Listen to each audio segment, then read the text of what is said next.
6 сентябрга карата күндүн маанилүү жаңылыктары. Саламатсыздарбы? Парламент өзү чечсин.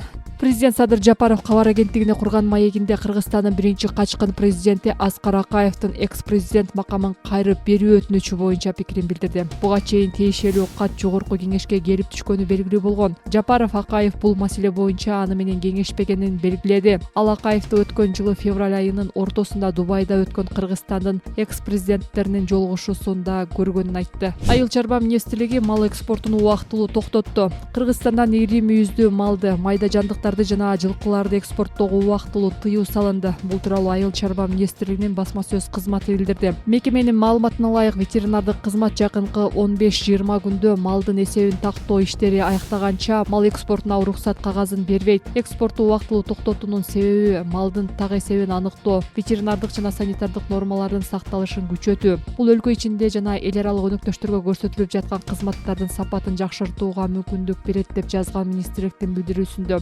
Мекемеден инвентаризация иштери жүрүп жаткан малда берилген арыздар кийин катары менен иштелип чыгаарын белгилешти. Буга чейин кыргызстандыктар эттин кымбаттаганына даттанышкан. Мурда анын килограммы 600 сомго чейин болсо, азыр 600дөн 700 сомго чейин сатылууда. Айыл чарба министрлиги баалар кескин өспөгөнүн, кооптонууга негиз жок экенин билдирген.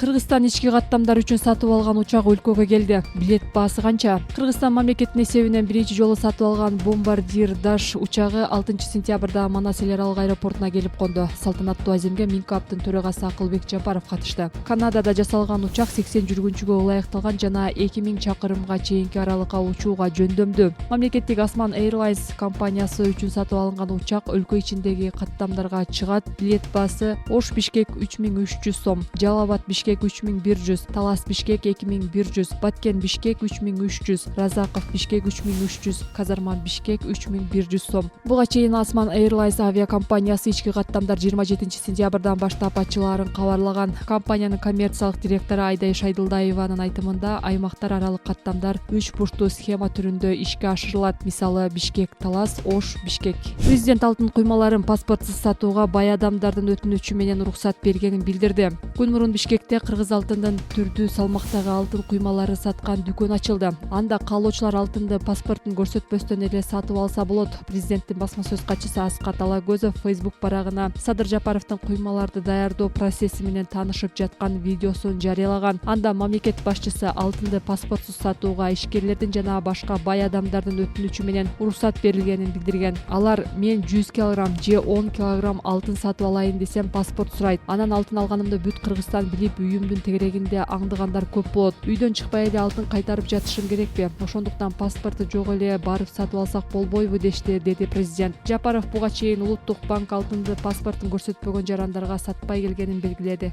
Аянтта улуттук кураманы дүйнөлүк көчмөндөр оюндарына узатуу азем өттү. Быйыл 5-чи дүйнөлүк көчмөндөр оюндары Казакстандын Астана шаарында 8 сентябрдан 14 сентябрга чейин өтөт. Ага Кыргызстандан 183 спортчу катышат. Салтанаттуу аземге Минкаптын төрагасы Акылбек Жапаров катышты. Ал курама команданын капитаны Бактияр Мирлан уулуна мамлекеттик тууну тапшырып, спортчуларга ийгилик каалады. Ушул жерде дүйнөлүк көчмөндөр оюндарын биринчи жолу уюштурган биз экенибизди сыймыктануу менен айткым келет. Футболдун мекени Англия, хоккейдин мекени Канада деп ошол өлкөнүн жарандары дайыма сыймыктануу менен айтышат. Биз дагы көчмөндөр оюндарынын автору катары сыймыктансак болот, деди ал. Кыргызстан дүйнөлүк көчмөндөр оюндарынын демилгечиси. Оюндар буга чейин 3 жолу 2014, 2016, 2018 жылдары Ысык көлдө, 2022 жылы Түркияда уюштурулган. Быйыл Казакстанда өтчү оюндарга 90 чукул өлкөдөн 2500гө жакын спортчу катышат.